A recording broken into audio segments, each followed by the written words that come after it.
Palakkad BJP തോറ്റു. അത് വെറും തോൽവിയായിരുന്നില്ല. തൊട്ടുപിന്നാലെ പ്രതീക്ഷിച്ചിരുന്ന പൊട്ടിത്തെറിയുമുണ്ടായി. ഉന്നം പിഴച്ചില്ല. ഈ പ്രാവശ്യവും ലക്ഷ്യം കെ സുരേന്ദ്രൻ തന്നെ.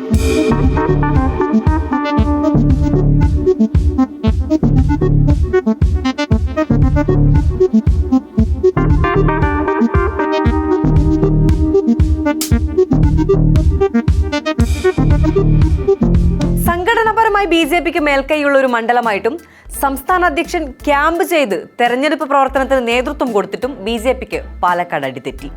തോറ്റു എന്നതിനേക്കാൾ വോട്ട് ചോർന്നു എന്നതാണ് BJPയെ ഏറെ പ്രതിസന്ധിയിലാക്കിയത്. ഇതോടെയാണ് കെ സുരേന്ദ്രന്റെ ഭാവി എന്താകുമെന്ന ചർച്ച വീണ്ടും ശക്തമായത്. തെരഞ്ഞെടുപ്പ് തോൽവിക്ക് പിന്നാലെ സുരേന്ദ്രന്റെ നേതൃശേഷി ചോദ്യം ചെയ്യപ്പെടുന്നത് ഇതാദ്യമല്ല. സ്വയം രാജിവെക്കില്ലെന്ന് സുരേന്ദ്രൻ തന്നെ പറഞ്ഞ സ്ഥിതിക്ക് ഇനി ബാക്കിയാവുന്നത് ആ ഒരു ചോദ്യമാണ്. കേന്ദ്ര നേതൃത്വം BJPയുടെ സംസ്ഥാന അധ്യക്ഷ പദവിയിൽ നിന്ന് കെ സുരേന്ദ്രനെ മാറ്റുമോ? 2020 ഫെബ്രുവരിയിലാണ് സുരേന്ദ്രൻ BJP സംസ്ഥാന അധ്യക്ഷനായി ചുമതലയേറ്റത്. അന്നു തൊട്ട് ഇന്ന് വരെ സുരേന്ദ്രൻ ഇഫക്റ്റിനെ വെളിപ്പെടുത്തുന്ന തിളക്കമാർന്ന ഒരു നേട്ടവും BJPക്ക് ഉണ്ടായിട്ടില്ല. പക്ഷേ സ്വന്തം നിലയിൽ മത്സരിച്ച ചില മണ്ഡലങ്ങളിൽ സുരേന്ദ്രൻ വോട്ട് വർദ്ധിപ്പിച്ചിട്ടുണ്ട്.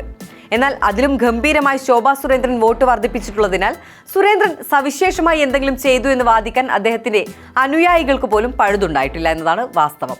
2021 നിയമസഭാ തെരഞ്ഞെടുപ്പിൽ ഈ ശ്രീധരനെ മുന്നിൽ നിർത്തി വോട്ട് വീതം വർദ്ധിപ്പിച്ചതാണ് ചൂണ്ടിക്കാണിക്കാവുന്ന ഏക നേട്ടം. എന്നാൽ വർദ്ധിച്ച വോട്ടുകൾ പാർട്ടിയുടേതായിരുന്നില്ല, ശ്രീധരന്റെ വ്യക്തിപ്രഭാവത്തിന് ലഭിച്ചതായിരുന്നു എന്നതിനാൽ അവിടെ പാർട്ടി നേതൃത്വത്തിന്റെ ക്രെഡിറ്റിന് സ്ഥാനമുണ്ടായിരുന്നില്ല. സമാനമായിരുന്നു 2024 ലോക്സഭാ തെരഞ്ഞെടുപ്പ്.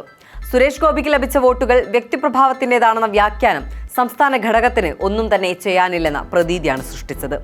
തിരുവനന്തപുരത്തെയും ആറ്റിങ്ങലിലെയും BJPയുടെ തോൽവി സുരേന്ദ്രൻ മറ്റൊരു തരത്തിൽ തിരിച്ചടിയായി. സമാനമായ അവസ്ഥയാണ് ഇപ്പോൾ പാലക്കാടും ഉണ്ടായിരിക്കുന്നത്. നഗരസഭാ ഭരണം BJPയുടെ കൈക്കുമ്പിളിലുള്ള സ്ഥലത്ത് അതേ നഗരസഭാ പരിധിയിൽ 10,000-ലധികം വോട്ടുകൾ നഷ്ടപ്പെടുക, അതും സംസ്ഥാന നേതൃത്വം ഒന്നാകെ ക്യാമ്പ് ചെയ്ത് പ്രവർത്തിച്ച ഒരിടത്ത്. ഇതിനു പിന്നിൽ ശോഭാ സുരേന്ദ്രൻ പക്ഷമാണെന്നാണ് സുരേന്ദ്രൻ പക്ഷത്തിന്റെ ആരോപണം. പാലക്കാട് കൃഷ്ണകുമാറിന്റെ സ്ഥാനാർത്ഥിത്വം പ്രഖ്യാപിച്ചപ്പോൾ മുതൽ തുടങ്ങിയ കല്ലുകടിയാണ് ഈ വോട്ട് ചോർച്ചയ്ക്ക് കാരണമെന്നാണ് വാദം. തെരഞ്ഞെടുപ്പിന് മുമ്പായി സന്ദീപ് വാര്യർ കോൺഗ്രസ് പാളയത്തിലെത്തിയതും സുരേന്ദ്രന് ക്ഷീണമായി.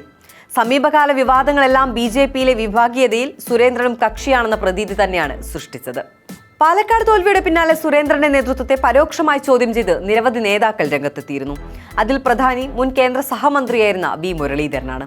തോൽവിയെക്കുറിച്ച് ചോദിച്ചപ്പോൾ തനിക്കൊന്നും അറിയില്ലെന്നും എല്ലാം സുരേന്ദ്രനോട് ചോദിക്കണമെന്നുമുള്ള മുരളീധരന്റെ മറുപടി ഇരുവരും തമ്മിലുള്ള അകലം പുറത്തറിയുന്നതിനേക്കാൾ എത്രയോ ശക്തമാണ് എന്നതിന്റെ സൂചനയാണ്.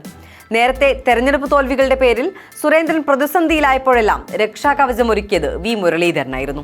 എന്നാൽ 2024 ആറ്റിങ്ങൽ ലോക്സഭാ മണ്ഡലത്തിലെ തോൽവി ആ ബന്ധത്തിൽ കല്ലുകടിയായെന്നാണ് പറയപ്പെടുന്നത്. സുരേന്ദ്രനും മുരളീധരനും തമ്മിലുള്ള ശീതയുദ്ധം മുറുകുന്നതായി പിന്നീട് വാർത്തകൾ വന്നു. ഏറ്റവും ഒടുവിൽ പാലക്കാട് തോൽവിക്കുള്ള V മുരളീധരന്റെ പ്രതികരണത്തിന് ഒട്ടും വൈകാതെ കെ സുരേന്ദ്രന്റെ മറുപടിയുമെത്തി. അതൊരു വ്യാഴവട്ടം പിന്നോട്ട് പോയുള്ള ഒരു ഓർമ്മപ്പെടുത്തലായിരുന്നു.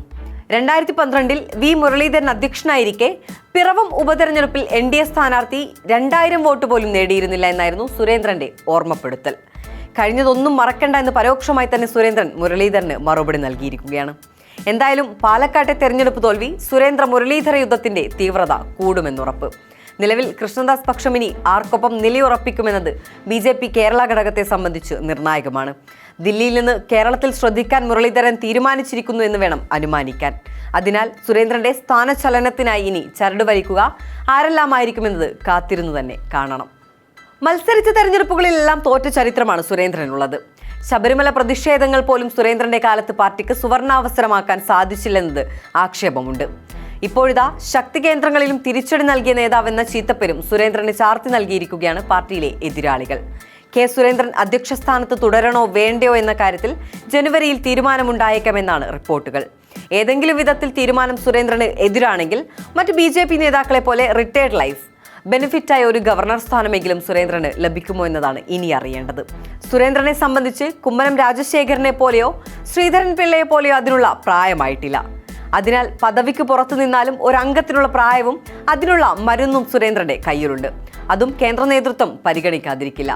സുരേന്ദ്രന്റെ ഭാവി എന്താവുമെന്ന് കാത്തിരുന്ന് കാണാം.